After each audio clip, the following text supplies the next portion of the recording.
For the past few years, one debate has dominated Canadian investing: XEQT or VFV. If you spent any time on Reddit, YouTube, or Canadian finance forums, you've probably seen people arguing over which ETF is better. Some investors swear by VFV. Others tell you to buy XEQT and never look back. So, who's actually right? The answer isn't as obvious as you might think. Because here's the truth. These ETFs aren't competitors. They're designed to solve two completely different problems. And once you understand that difference, choosing between them becomes much easier. So today, we are going to break down exactly what each ETF owns, who each one is designed for, where most Canadians make the wrong decision, and finally, if I could only buy one, which one would it be? Let's start with VFV. VFV is simple. It tracks the S&P 500. That means when you buy VFV, you're investing in the 500 largest publicly traded companies in the United States. Apple, Microsoft, Nvidia, Amazon, Meta, Google. Many of the world's biggest and most successful businesses. And that's exactly why VFV has become so popular.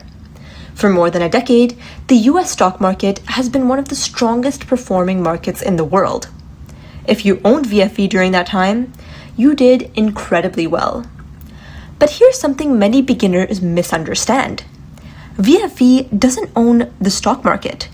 It owns one country's stock market, specifically America's largest companies. That distinction is incredibly important. Now, let's look at XEQT. XEQT takes a completely different approach. Instead of concentrating on one country, it owns companies from all over the world: Canada, the United States, Europe, Japan, Australia, emerging markets. In total, you're getting exposure to thousands of companies through a single ETF. The US still represents the largest part of the portfolio, but it isn't the entire portfolio. That's the biggest difference. VFV is making a bet on America. XEQT is making a bet on the global economy. So why does this matter? Because nobody knows what the next decade will look like. If you asked investors 15 years ago which country would dominate global markets, very few would have predicted exactly what happened.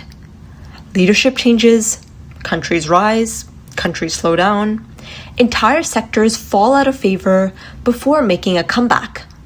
Trying to predict those shifts is incredibly difficult. That's why diversification exists. XEQT accepts one simple idea. Instead of trying to predict the winner, own them all. But then why do so many people buy VFV? Because of one word: performance. Open a chart. VFV often looks incredible. It's easy to look at recent returns and think, why would I buy anything else? But that's where many investors fall into a trap. It's called recency bias. We naturally assume that whatever has performed best recently will continue performing best forever. History suggests that's rarely how markets work. The best performing market of one decade isn't always the best performing market of the next. Buying yesterday's winner doesn't guarantee tomorrow's returns. Another difference is simplicity. Imagine you buy VFV today. What happens if later on you decide you also want Canadian stocks? Now you need another ETF. Then maybe international markets, another ETF. Emerging markets, another ETF. Eventually, you're managing 4 or 5 different funds. With XEQT, that work is already done for you.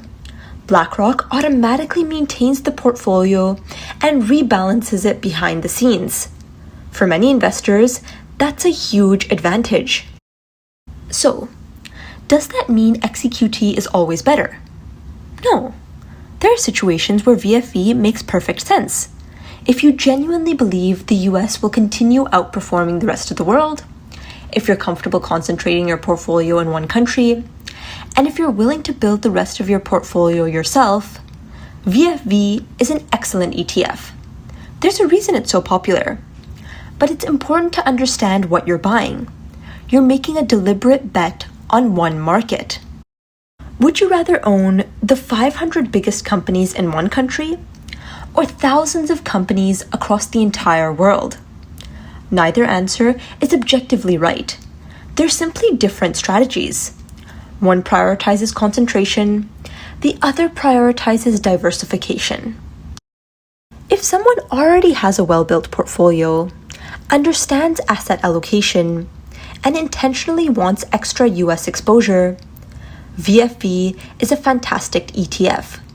But if a complete beginner asked, I want one ETF that I can buy every month for the next 30 years without constantly wondering if I'm making the wrong decision, my answer would almost always be XEQT. Not because I think it'll outperform every year, it won't. Not because it's perfect, it isn't.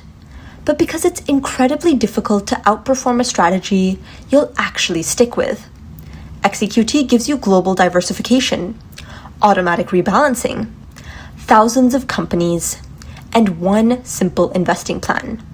Get paid, buy more XEQT, repeat. If you're ready to get started, you can use the Wealthsimple link in the description to open your account and begin investing commission-free. It's one of the easiest ways for Canadians to start building a long-term portfolio. The biggest investing mistake most Canadians make isn't choosing VFV over XEQT. It's believing they need to find the perfect ETF before they begin. Both of these ETFs are excellent. Both have low fees. Both can help you build wealth over decades. The difference is that one asks you to make a bet on America, and the other asks you to bet on the world.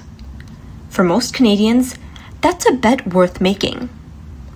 If you found this helpful, subscribe to Wealth Simplified, where we break down Canadian investing clearly, calmly, and without the noise.